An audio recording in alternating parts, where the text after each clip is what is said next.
Good morning to everybody. Chapter number 1 સજીવોમાં પ્રજનન.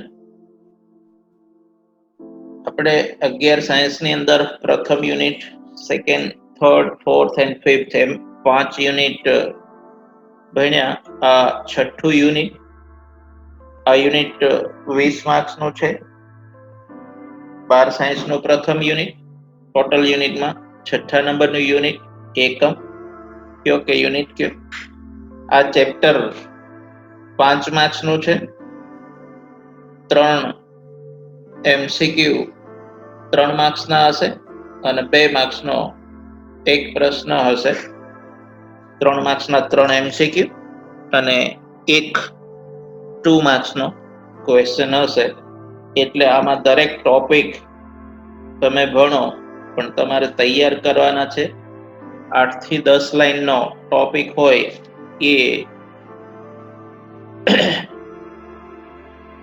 2 માર્ક્સમાં પૂછાઈ શકે. ક્યારેક 4 લાઈન, ક્યારેક 8 લાઈન, ક્યારેક 7 લાઈન, પણ ટૂંકમાં 10 લાઈનથી વધારે ન હોય એવો પ્રશ્ન. તમારું લખાણ જે 10 લાઈન થવું જોઈએ, ટેક્સ્ટ બુકમાં કદાચ 7 લાઈન હોય, 6 લાઈન હોય, તો એવા દરેક ટોપિક તૈયાર કરવાના જે 2 માર્ક્સમાં પૂછાય. ખૂબ આસાન ચેપ્ટર છે. ટોટલ વેઇટેજ બોર્ડમાં 5 માર્ક્સનું. ટોટલ વેઇટેજ બોર્ડમાં 5 માર્ક્સનું. 3 માર્ક્સના 3 MCQ અને 2 માર્ક્સનો એક પ્રશ્ન પૂછાશે. ખૂબ આસાન MCQ આવે છે આ ચેપ્ટરના. નીટમાં આ ચેપ્ટર 4 માર્ક્સનું છે. એક પ્રશ્ન પૂછાય, એ બી ખૂબ આસાન હોય, બેઠો હોય બુકની લાઈન જ, કોઈ ટ્વિસ્ટિંગ નહીં, કોઈ આઉટ ઓફ સિલેબસ નહીં, કોઈ અઘરું કશું જ નહીં. ખૂબ બેઠો પ્રશ્ન. 4 માર્ક્સનો એક પ્રશ્ન આ ચેપ્ટરમાંથી નીટમાં આવશે. એટલે ટોટલ બોર્ડમાં વેઇટેજ 5 માર્ક્સ અને લગભગ બધા સ્ટુડન્ટને આવડે એવું ચેપ્ટર. કદાચ વાંચ્યું હોય તો જાતે અડધું ચેપ્ટર તો આવડે જ.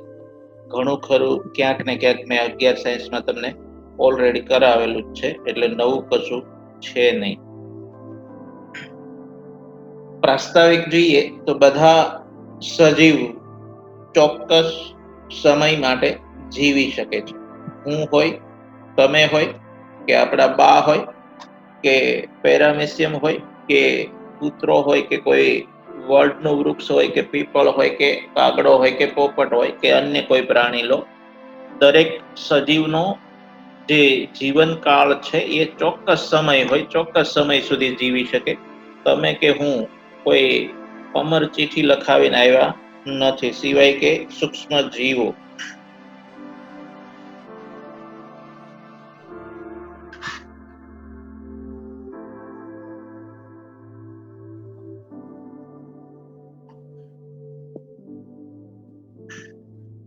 તો દરેક સજીવ ચોક્કસ સમય માટે જીવી શકે છે. મતલબ કે આયુષ્ય ફિક્સ હોય, સૂક્ષ્મ જીવો સિવાય.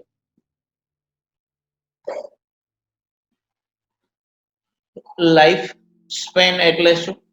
જીવનકાળ એટલે શું? વ્યાખ્યા છે તો સજીવના જન્મથી લઈ તેના કુદરતી મૃત્યુને આવરતો સમય એટલે તેનો જીવનકાળ, અથવા તો ઇંગ્લિશમાં લાઈફ સ્પેન. સજીવના જન્મથી લઈ તેના કુદરતી મૃત્યુ વચ્ચેનો સમયગાળો, મરે ત્યાં સુધીનો, પેદા થાય ત્યાંથી મરે ત્યાં સુધી, પણ કઈ રીતે મરે? કુદરતી રીતે મરે ત્યાં સુધીનો સમયગાળો, એની વચ્ચેનો સમયગાળો, જન્મ અને મૃત્યુ વચ્ચેનો સમયગાળો એટલે જીવનકાળ. કુદરતી મૃત્યુ એટલા માટે શબ્દ વાપર્યો, ક્યારેક કોઈ એક્સિડન્ટને કારણે મરે, ક્યારેક કોઈ મર્ડર થાય, અથવા તો ક્યારેક કોઈ બીમારી આવે, તો એ બધા કુદરતી મૃત્યુ ન કહેવાય. અહીં કુદરતી મૃત્યુની વાત છે. દરેક સજીવ માટે કુદરતી મૃત્યુ અલગ અલગ ઉંમરે થતું હોય, પણ એ કુદરતી મૃત્યુ જન્મે, પેદા થાય ત્યારથી માંડીને ટપકી જાય, તે બંનેની વચ્ચેનો સમયગાળો એટલે જીવનકાળ અથવા લાઈફ સ્પેન. જીવનકાળ અથવા લાઈફ સ્પેન. આનો MCQ પૂછાઈ શકે. સજીવના જન્મથી લઈ કુદરતી મૃત્યુને આવરતો સમય એટલે ખાલી જગ્યા 4 ઓપ્શન આપે. જીવનકાળ ઓપ્શનમાં હોઈ શકે યા લાઈફ સ્પેન ઓપ્શનમાં હોઈ શકે, બેમાંથી ગમે તે શબ્દ હોઈ શકે, અથવા જીવનકાળ એટલે નીચેનામાંથી શું, લાઈફ સ્પેન એટલે શું, પછી 4 ઓપ્શન આપે તો એક ઓપ્શન હોય જન્મથી લઈ કુદરતી મૃત્યુ વચ્ચેનો સમયગાળો. તો હવે પાછળના પેજમાં આપણે આકૃતિ જોઈશું ને, એમાં કેટલાક સજીવોના જીવનકાળ આપેલા છે અને એ જીવનકાળ જોઈએ આપણે.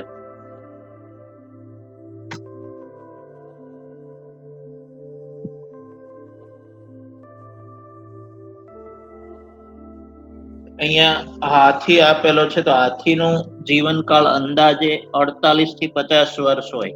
હાથી છે, હાથી સાઈઝ આપણા ક્લાસમાંથી એકાદ બે ની સાઈઝ જેવો છે બાપડો, પણ આપણાથી અનેક ગણો મોટો, તેમ છતાં આપણાથી અડધું જીવે. આપણે 100 વર્ષ ખેંચી નાખીએ, કુદરત કઈ અડચણ ન કરે તો, પણ હાથી 48 થી 50 વર્ષ અંદાજે જીવે. ગુલાબ છે તો એ 35 વર્ષ સુધી અંદાજે જીવે.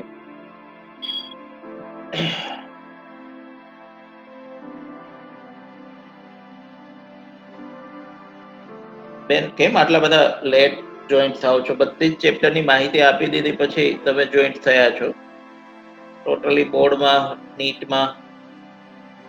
તો હાથીભાઈ કેટલું જીવે છે? 48 થી 50 વર્ષ અંદાજે. ગુલાબ કેટલું?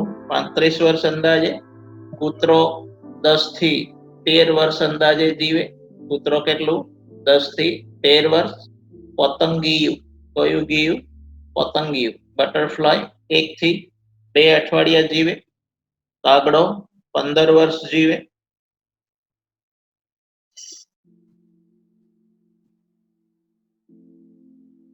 કેળ છે એ 10 થી 15 મહિના, વર્ષ નહીં, મહિના, 10 થી 15 મહિના. 15 મહિના એટલે 1 વર્ષ અને 3 મહિના. તો 10 મહિનાથી માંડીને 15 મહિના સુધી કેળ જીવે. ગાય 18 થી 22 વર્ષ જીવે અંદાજે. ગાય 18 થી 22 વર્ષ જીવે. પોપટ 140 વર્ષ સુધી જીવે અંદાજે પોપટ. મગર છે 60 યર, 60 વર્ષ સુધી જીવે. ઘોડો છે એ 25 થી 30 વર્ષ સુધી જીવે. ફળમાખી 40 થી 50 દિવસ. પેલા વર્ષ આવ્યું, પછી ક્યાંક મહિના આવ્યા, હવે દિવસ આવ્યા. ફળમાખી 40 થી 50 દિવસ જીવે. ડાંગરનો છોડ 3 થી 7 મહિના, 3 મહિનાથી માંડીને 7 મહિના સુધી ડાંગરનો છોડ. કાચબો 100 થી 150 વર્ષ. કાચબો 100 થી માંડી 150 વર્ષ. વડનું વૃક્ષ 200 વર્ષ અંદાજે. વડનું વૃક્ષ અંદાજે 200 વર્ષ.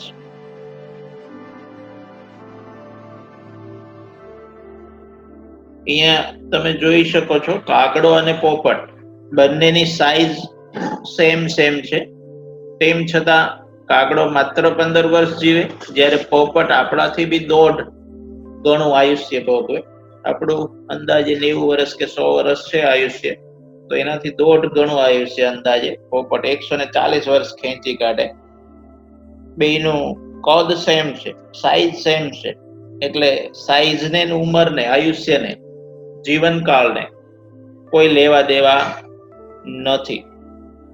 સાઈઝ ને જીવનકાળ, અહીંયા જીવનકાળ કાગડાનો માત્ર 15 વર્ષ, પોપટનો 140 વર્ષ, સાઈઝ સેમ છે એટલે કોઈ લેવા દેવાની. એ જ રીતે પીપળ અને વડ એમાં બી લાગુ પડે છે. પીપળમાં તમને આપેલું નથી, વડનું વૃક્ષ છે તો એ 200 વર્ષ જીવે છે, પણ પીપળનું વૃક્ષ 50-60 વર્ષ જીવતું હશે અંદાજે, તમને આપેલું નથી. પણ ટૂંકમાં સાઈઝ બંનેની સેમ છે, એમ પીપળનું વૃક્ષ હોય કે વડનું વૃક્ષ હોય, પણ જીવનકાળ છે, લાઈફ સ્પેન છે, જમીન આસમાનનો ડિફરન્સ છે. કેટલો ડિફરન્સ કાગડાનો અને પોપટનો જોયો તમે? કેટલા વર્ષનો ડિફરન્સ છે. કાગડો માત્ર 15 વર્ષ, જ્યારે પોપટ 140 વર્ષ ખેંચી કાઢે. ત્યારબાદ ટપકે.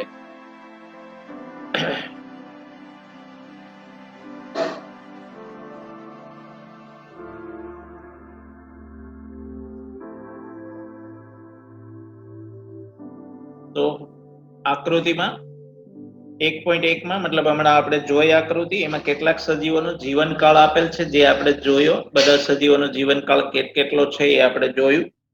બીજા ઘણા સજીવો દોરેલા છે, તમે તેમનો જીવનકાળ શોધી કાઢો. જે અડધાનો જીવનકાળ 2-4 નો તમારી ટેક્સ્ટબુકમાં આપેલો છે, બાકીનો નથી આપેલો. હું બધાનો બોલ્યો એ આપણે શોધી કાઢ્યો જીવનકાળ. તમને માત્ર કાગડાનું આપેલું છે, પોપટનું આપેલું છે, પતંગિયાનું આપેલું છે, કાચબાનું આપેલું છે. બાકીનું એ કોઈ આપેલું નથી. બાકીનું હું તમને બોલ્યો. મગરનું એક આપેલું છે, બાકીનું કોઈ આપેલું નથી. બાકીનું હું તમને દરેકનું બોલ્યો કેટલાનું જીવનકાળ કેટલો છે દરેક સજીવનો. આકૃતિ 1.1 માં પ્રસ્તુત કરેલ સજીવોનો જીવનકાળ ચકાસો. જે તમને રસપ્રદ અને ધ્યાન ખેંચે તેવું નથી લાગતું કે જીવનકાળ થોડાક દિવસોનો ટૂંકો હોય અથવા કેટલાક હજાર વર્ષ સુધી લાંબો પણ જોવા મળે.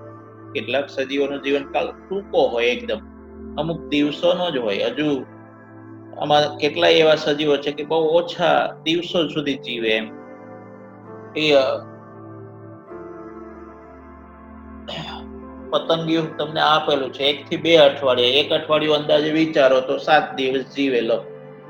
આ તો હજુ સૂક્ષ્મ જીવોનું તો વિચારતા નથી, નહીં તો અમુક તો કલાક 2 કલાકમાં ટપકી જાય, પણ ટૂંકમાં બીજા એમના સંતતિમાં પરિવર્તિત થાય. એકચ્યુઅલી અમર પણ કલાક 2 કલાકમાં તો ખેલ ખતમ થઈ જાય, ક્યારેક 5 કલાક મેક્સિમમ.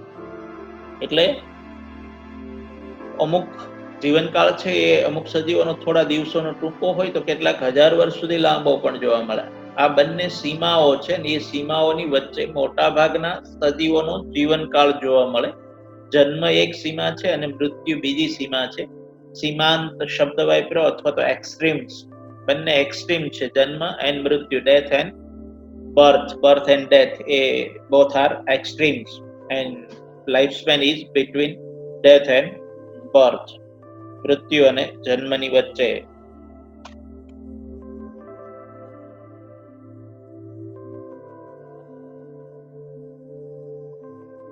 તો ભૂમિશા, કઈ દુનિયામાં છો બેન?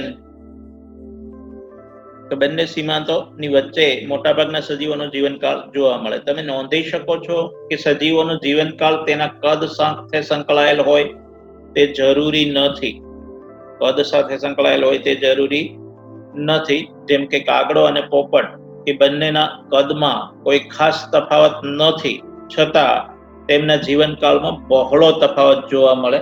આપણે જોયું કાગડો માત્ર 15 વર્ષ અને પોપટ 140 વર્ષ. કદ બંનેનું સેમ. કદ ઉપર જીવનકાળનો આધાર નથી. કદ નાનું હોય કે મોટું હોય, જીવનકાળનો આધાર કદ ઉપર નથી. તો એમસીક્યુ પૂછાય કે જીવનકાળનો આધાર નીચેનામાંથી શેના ઉપર નથી? 4 ઓપ્શન હોય તો કદ ઉપર આધાર નથી. કદ ઉપર આધાર નથી. તેવી જ રીતે પીપળના વૃક્ષની સાપેક્ષે કેરીના વૃક્ષનો જીવનકાળ ઘણો ટૂંકો છે. પીપળના વૃક્ષની સાપેક્ષે કેરીના વૃક્ષનો જીવનકાળ ઘણો ટૂંકો છે. 15 થી 20 વર્ષમાં પૂરું થઈ જાય કેરીના વૃક્ષનું, મતલબ આંબાનું. આંબો લોંગ ટાઈમ ના જીવી શકે એમ. આંબો છે 15 થી 20 વર્ષમાં ટપકી જાય.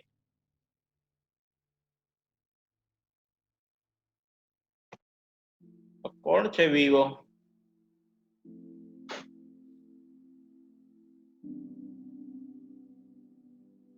તો આંબાનું આયુષ્ય પીપળના આયુષ્યની સરખામણીમાં ઘણું ઓછું હોય, ઘણો ટૂંકો જીવનકાળ હોય. સજીવનો જીવનકાળ ભલે ગમે તે હોય, પરંતુ દરેક વ્યક્તિગત સજીવનું મૃત્યુ નિશ્ચિત છે. એટલે જે બી જન્મે છે એ મરે છે, કોઈ અમર નથી. મતલબ મૃત્યુ દરેકનું નિશ્ચિત છે. કોઈ વહેલું મરે, કોઈ મોડું મરે, મરે દરેક. મૃત્યુ નિશ્ચિત. એટલે કે એક કોષીય સજીવો સિવાય કોઈ પણ સજીવ અમર નથી. એક કોષીય સજીવો અમર છે, એ મરતા નથી, એમનું મૃત્યુ નથી થતું. એમનું કોષ વિભાજન થાય. અમીબા છે તો એમનું કોષ વિભાજન થાય ને એમાંથી 2 અમીબા બને. એટલે એકચ્યુઅલી મૃત્યુ નથી, એમાંથી બે અમીબા બની જાય એટલે વિભાજન થઈ જાય કોષનું. એ મેથડ અલગ અલગ હોઈ શકે પણ મરે નહીં એમ. જ્યારે આપણે મરી જાય, મૃત્યુ થાય આપણું, પણ સજીવો છે, સૂક્ષ્મ જીવો જે છે એ અમર છે, એ મરતા નથી.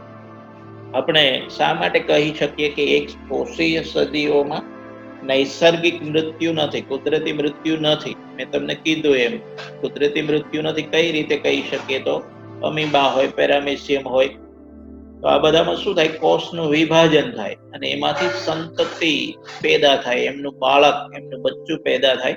એટલે એ પોતે મરે નહીં, એમના બચ્ચામાં પરિવર્તિત થઈ જાય. કદી તમને આશ્ચર્ય થયું છે કે પૃથ્વી પર ઘણા હજારો વર્ષો સુધી વનસ્પતિ અને પ્રાણીઓ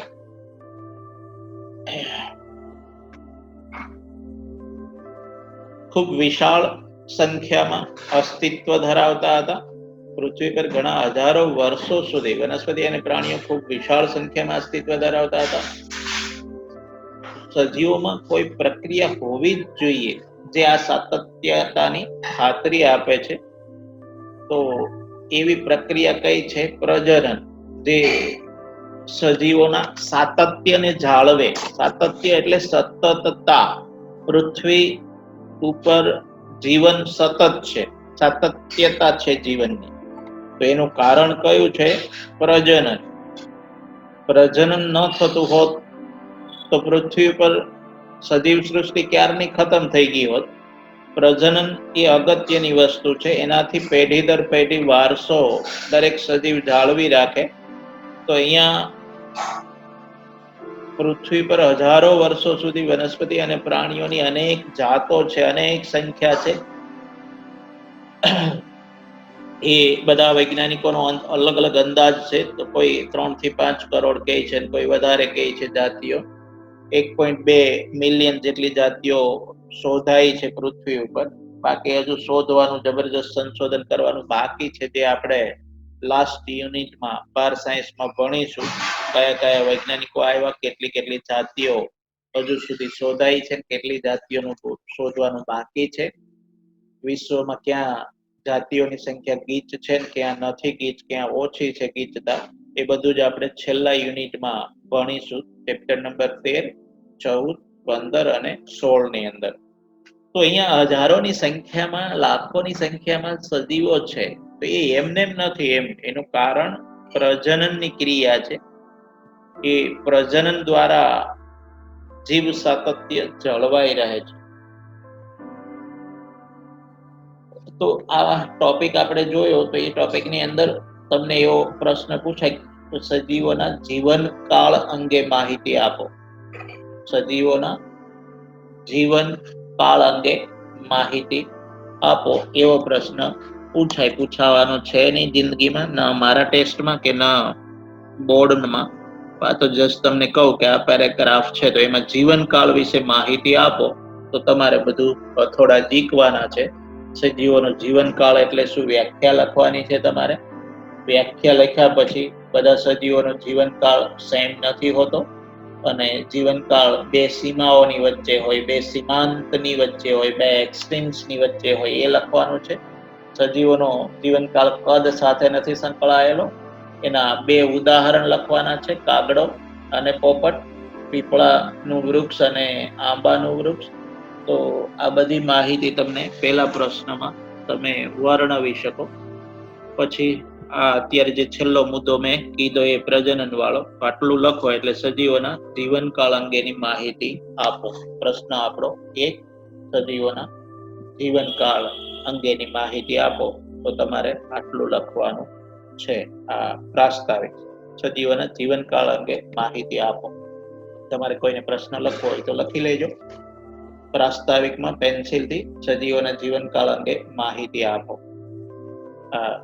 લખી લેજો પ્રશ્ન, સજીવોના જીવનકાળ અંગે માહિતી આપો.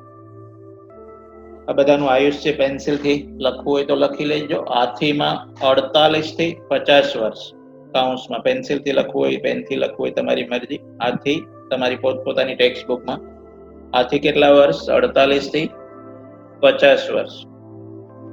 ગુલાબ 35 વર્ષ, 35 યર, ગુલાબ 35, 35.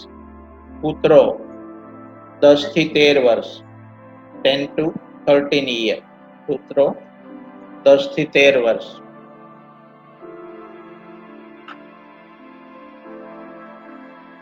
કેળ 10 થી 15 મહિના, 10 to 15 month, 10 થી 15 મહિના કેળ. ગાય 18 થી 22 વર્ષ, ગાય 18 થી 22 વર્ષ.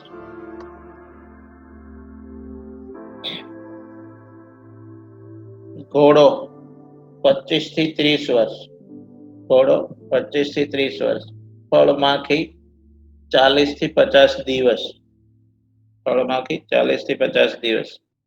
ડાંગરનો છોડ 3 થી 7 મહિના, 3 થી 7 મહિના. કાચબો આપેલું છે વડનું વૃક્ષ 200 વર્ષ, 200, 200 યર, 200 વર્ષ.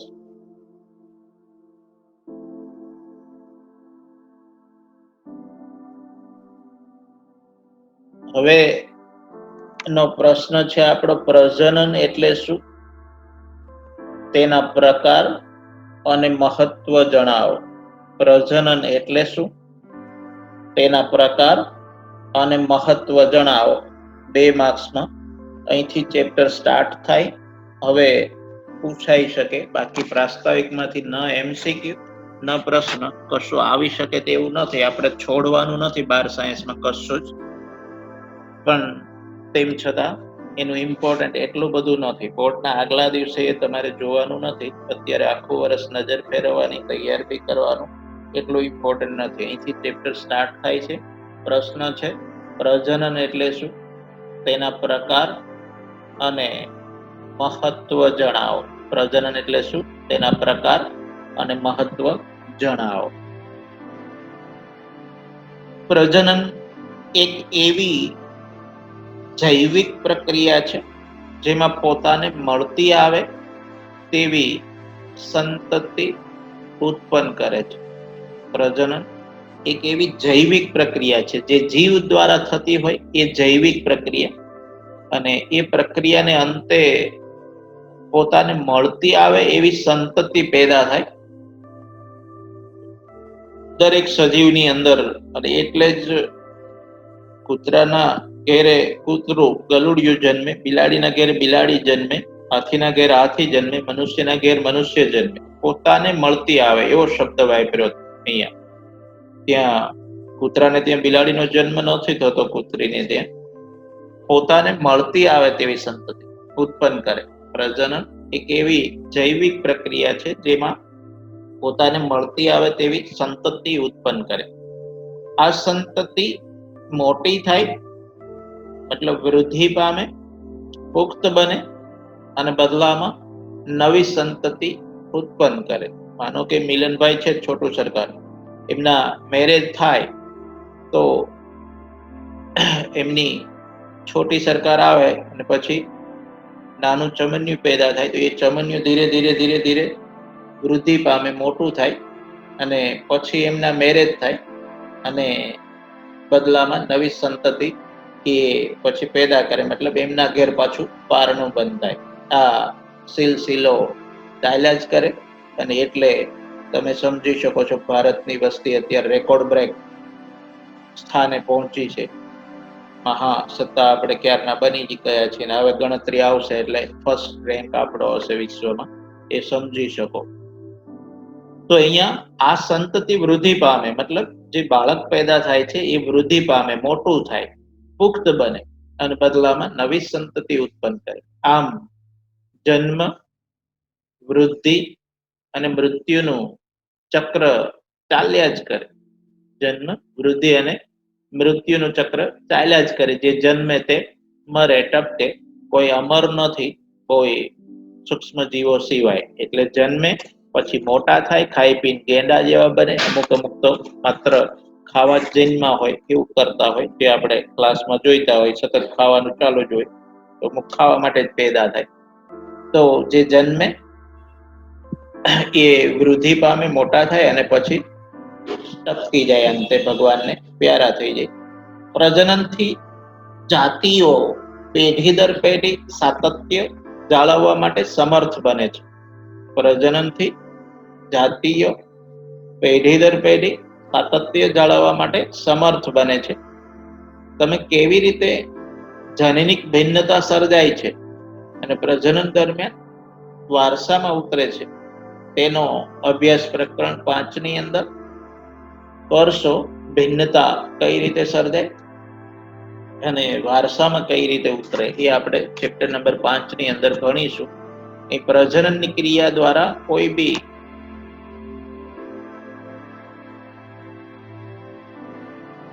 જાતિ છે એ પેઢી દર પેઢી સતત રહે. એમ જેમ કે મારા પપ્પા હોય તો એની પેઢી હું થયો, મારી પેઢી મારો બાબો થયો, એનો પેઢી પાછો એનો બાબો થશે. એટલે આ જીવ સાતત્ય કહેવાય. પેઢી દર પેઢી ચાલ્યા જ કરે. એમ એ કોઈ બી હોય, એવું નથી કે મનુષ્યમાં જ આ વસ્તુ થાય, કોઈ બી પ્રાણીમાં થાય. એમ એ કૂતરો હોય, બિલાડી હોય, હાથી હોય, સિંહ હોય, દીપડો હોય કે વનસ્પતિ હોય, છોડ, ક્ષુપ કે વૃક્ષ હોય, પેઢી દર પેઢી એનું સાતત્ય જળવાય જ રહે. એમ દરેક વનસ્પતિ તો આપણી સરખામણીમાં લાખો બીજ પેદા કરે અને એ બધા બીજ એમની સંતતિ છે, જે બી પેદા થાય છે કોઈ બી વનસ્પતિ હોય. વડ, તમને ખબર છે વડની ઉપર ટેટા આવે. હવે એક ટેટાની અંદર એ પાકે ત્યારે એકદમ ઓરેન્જ કલરનો થાય, પક્ષીઓ એને પુષ્કળ ખાવા માટે આવતા હોય. વડની સાઈઝ તમને ખબર છે, એક વીઘાની અંદર કબીર વડ તમને ખબર છે. દહેગામની આજુબાજુ બી કોઈ એક વડ ફેમસ છે. એક વીઘામાં ફેલાયેલો વડ હોય અને એ વડના ટેટા કરોડ જેટલા ટેટા આવ્યા હોય. એક ટેટામાં લાખ 2 લાખ 5 લાખ 50 લાખ બીજ હોય. તો એમની એક વડમાંથી 50 કરોડ જેટલા નવા વડ થઈ શકે. તો એ સંતતિ, એ પેઢી દર પેઢી જીવ સાતત્ય જળવાઈ રહે. પણ એ બીજને પાણી મળવું જોઈએ, યોગ્ય વાતાવરણ મળવું જોઈએ. ઉગ્યા પછી કોઈ સજીવ એને ખાવા ન જોઈએ તો પુખ્ત બને, બાકી પુખ્ત ન બને. આપણે મનુષ્યમાં જન્મે એ મોટા ભાગના પુખ્ત બને. બીમાર પડીએ તો હોસ્પિટલ લઈ જઈએ, પણ વનસ્પતિને તો કોણ હોસ્પિટલ લઈ જશે? આપણે તો બાળકનું રક્ષણ કરીએ, બધા પ્રતિકૂળ પરિસ્થિતિથી બચાવીએ. વનસ્પતિને કોઈ ગાય, ભેંસ કે ઘેટા બકરા ચરવા આવશે તો એને કોણ બચાવશે? ખુલ્લા વન વગડાની અંદર. એટલે એનું આયુષ્ય ઓછું હોય, એની મતલબ કોઈ કુદરતી મૃત્યુ સુધી પહોંચે નહીં, વહેલા ટપકી જાય. સજીવ તો આ જે તમે 5મા ચેપ્ટરમાં ભણશો એ વાક્ય નથી લખવાનું. પ્રશ્ન આપણો શું હતો? પ્રજનન એટલે શું, તેના પ્રકારો અને મહત્વ જણાવો. એમાં આ તમે કેવી રીતે થી 2 લાઈન પેન્સિલ ફેરવી દેજો ઉપર, એ નથી લખવાની. તમે કેવી રીતે થી પછીથી કરશો ત્યાં સુધી એ 3 લાઈન પેન્સિલ ફેરવી દેજો, એ નથી લખવાની. બાકીનું બધું છે. સજીવ વિશ્વમાં ખૂબ જ વિવિધતા જોવા મળે છે અને દરેક સજીવે બહુગુણિત થવા અને સંતતિ ઉત્પન્ન કરવા પોતાની આગવી ક્રિયાવિધિ વિકસિત કરી છે. સજીવ વિશ્વમાં ખૂબ જ વિવિધતા જોવા મળે. તમે જાણો છો કેટલી હદે વિવિધતા છે, અને આ વિવિધતા વિશેનું આખું ચેપ્ટર ભણીશું આપણે, 14મું ચેપ્ટર. એમાં કેટલી હદે વિવિધતા છે એ તમે કલ્પના નહીં કરી શકો. લાખો જાતિ છે વનસ્પતિની, પ્રાણીઓની, કીટકોની. 20,000 જેટલી જાતિ તો માત્ર માછલીની છે, કીડીની છે. કીડી 20,000 જેટલી જાતની કીડી, તમે કલ્પના નહીં કરી શકો. એમ આંબાની 1,000 થી વધારે જાતિ તો આંબાની છે. ડાંગર 50,000 થી વધારે જાતિ છે. આ બધું આપણે ભણીશું છેલ્લા યુનિટની અંદર. આંકડાકીય માહિતી ટોટલી કે કેટલી હદે વિવિધતા છે. તો સજીવ વિશ્વમાં ખૂબ જ વિવિધતા જોવા મળે અને દરેક સજીવ બહુગુણિત. બહુ એટલે ખબર છે તમને, ગુણિત એટલે ખબર છે અનેક સંખ્યા વધે. જેમ હમણાં વર્ડનું ઉદાહરણ મેં તમને આપ્યું કે એક વર્ડમાંથી 50 કરોડ જેટલા વર્ડ પોસિબલ છે, થાય, તો એ કેટલું બહુગુણન થયું. એમ એકમાંથી અનેક, તો એને બહુગુણિત શબ્દ વાપર્યો. તો દરેક સજીવે બહુગુણિત થવા અને સંતતિ ઉત્પન્ન કરવા પોતાની આગવી ક્રિયાવિધિ વિકસિત કરી. સંતતિ ઉત્પન્ન કરવા આગવી ક્રિયાવિધિ વિકસિત કરી. આગવી ક્રિયાવિધિ એટલે પ્રજનનની વાત કરેલી છે. એના માટે દરેક પ્રાણીની અંદર, વનસ્પતિની અંદર અલગ અલગ પ્રજનન થતા હોય. કોઈ સેક્સ્યુઅલ રિપ્રોડક્શન હોય, કોઈ એસેક્સ્યુઅલ રિપ્રોડક્શન હોય, કોઈ લિંગી પ્રજનન હોય, કોઈ અલિંગી પ્રજનન હોય. અને એ લિંગી પ્રજનન છે તો એના માટે અલગ અલગ વ્યવસ્થા કરેલી છે કુદરતે. દરેક પ્રાણી પ્રમાણે, દરેક સજીવ પ્રમાણે એની સાઈઝ અલગ અલગ હોય. યોની છે, શિશ્ન છે, એ મનુષ્યની અંદર. એ જ રીતે વનસ્પતિની અંદર પુંકેસર છે, સ્ત્રી કેસર છે, એની અંદર પરાગરજ, પરાગનલિકા, પરાગવાહિની, એ બધું જ આપણે સેકન્ડ ચેપ્ટરની અંદર ભણીશું. મનુષ્યમાં શિશ્ન યોની વિશે આપણે બધું જ ડિટેલમાં થર્ડ ચેપ્ટરમાં ભણીશું. આ 4 ચેપ્ટર પ્રજનન અંગેના છે. પહેલું, બીજું, ત્રીજું અને ચોથું. એમાં બીજું ચેપ્ટર છે એમાં વનસ્પતિ અંગેનું બધું જ પ્રજનન આપણે ભણીશું. કઈ કઈ રીતનું પ્રજનન થઈ શકે, કઈ કઈ ક્રિયાઓ થતી હોય. થોડું ઘણું આપણે બેવડું ફલન ને એવું બધું ભણ્યા હતા. સ્ત્રી કેસર, પુંકેસર, પરાગનયન થોડું ભણ્યા હતા. ડિટેલમાં આપણે 12 સાયન્સમાં બીજા ચેપ્ટરમાં ભણીશું. ત્રીજા ચેપ્ટરમાં મનુષ્યમાં પ્રજનન ડિટેલમાં ભણીશું. બાકીના મનુષ્યના તમામ સિસ્ટમ આપણે ભણી ગયા. પાચન તંત્ર, શ્વસન તંત્ર, રુધિરાભિસરણ તંત્ર, ઉત્સર્જન તંત્ર, એ કંકાલ તંત્ર, એ બધા તંત્રો, ચેતાતંત્ર, અંતઃસ્ત્રાવી તંત્ર, એ તમામ તંત્રો આપણે 11 સાયન્સમાં ભણી ગયા. 12 સાયન્સમાં એક જ તંત્ર મનુષ્યનું બાકી છે અને એ પ્રજનન તંત્ર છે, રિપ્રોડક્શન છે. એ આપણે ભણીશું થર્ડ ચેપ્ટરની અંદર. તો અહીંયા ક્રિયાવિધિ વિકસિત કરી દરેક સજીવે સંતતિ પેદા કરવા માટે. ખાસ પ્રકારનું પ્રજનન તંત્ર, રિપ્રોડક્શન સિસ્ટમ ડેવલપ કરેલી છે કુદરત દ્વારા. સજીવ કઈ રીતે પ્રજનન કરે તે માટે તેનું નિવાસસ્થાન, તેની આંતરિક દેહધર્મ ક્રિયા અને અન્ય બીજા પરિબળો સામૂહિક રીતે જવાબદાર છે. સજીવો કઈ રીતે પ્રજનન કરે એ માટે કયા કયા પરિબળો જવાબદાર છે, કઈ કઈ બાબત અગત્યની છે, તો એના વિશે તમને કીધેલું છે. તો એનું નિવાસસ્થાન, દરેકનું નિવાસસ્થાન હોય, એ નિવાસસ્થાન ઉપર આધાર હોય કઈ રીતે પ્રજનન કરે. જેમ કે મનુષ્ય છે તો એનું નિવાસસ્થાન બેડરૂમ છે, તો બેડરૂમની અંદર પ્રજનન થાય. પણ સિંહ, દીપડા છે કે અન્ય વનસ્પતિ છે તો એમાં તો એવું કોઈ બેડરૂમ કે હશે નહીં, પણ એનું નિવાસસ્થાન હશે ચોક્કસ. જ્યારે સિંહણ પ્રજનનની ક્રિયા કરતા હોય ત્યારે આજુબાજુ કઈ ડિસ્ટર્બન્સ ના ચલાવી લે. જનરલી જંગલનો અંતરિયાળ વિસ્તાર હોય ત્યાં જઈને પ્રજનન કરે. અને કોઈ ડિસ્ટર્બન્સ થતું હોય તો એમને ઉપર જબરજસ્ત ગુસ્સાથી એટેક કરે, મારી નાખે શક્ય હોય તો.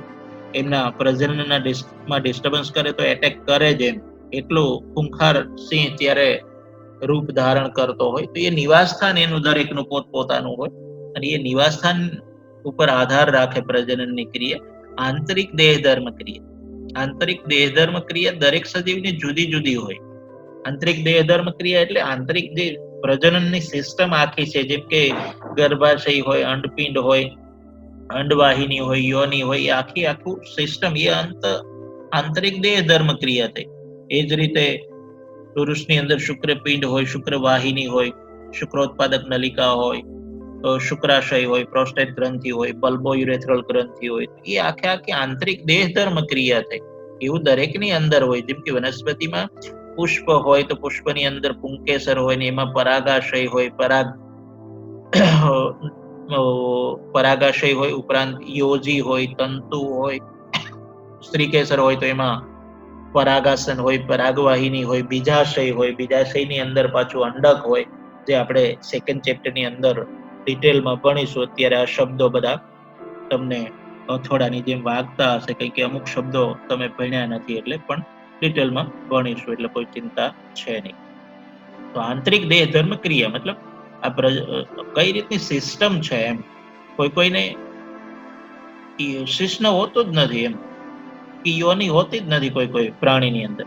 તો કોઈ એવા બી છે જે આપણે ભણ્યા હતા, કળશિયું, બાપે માં બી એ બધું એ ઓલ ઇન વન. ઉભય લિંગી આપણે શબ્દ વાપર્યો હતો. ઉભય નો મતલબ બંને, એમ બંને લિંગ હાજર હોય. સ્ત્રી બી અને પુરુષ બી, પુલ્લિંગ બી, સ્ત્રી બી, સ્ત્રીલિંગ ને પુલ્લિંગ બંને હોય. તો કોઈ અને કોઈમાં હોય જ નહીં કઈ, ન શિષ્ણ હોય અને ન યોની હોય. જેમ કે દેડકો અને દેડકી બેન છે, દેડકાભાઈ છે, તો એ કશું હોય જ નહીં એમ. એ દેડકી ઉપર દેડકો સવાર થાય ને 2-3 કલાક સુધી એ સવારી કરે કોઈ બી જળાશયની અંદર, નદી તળાવ કે કોઈ બી જળાશય હોય એની અંદર, સરોવર. પણ એ બંને દેડકો અને દેડકી અંડકોષ અને શુક્રકોષ છોડે ને પાણીની અંદર એમનું મિલન થાય અને પછી પાણીની અંદર સંતતિ તૈયાર થાય એમ. એટલે અઢળક આ બધી આંતરિક દેહધર્મ ક્રિયા છે, અઢળક વિવિધતા છે. નિવાસસ્થાન ઉપર આધાર હોય, આંતરિક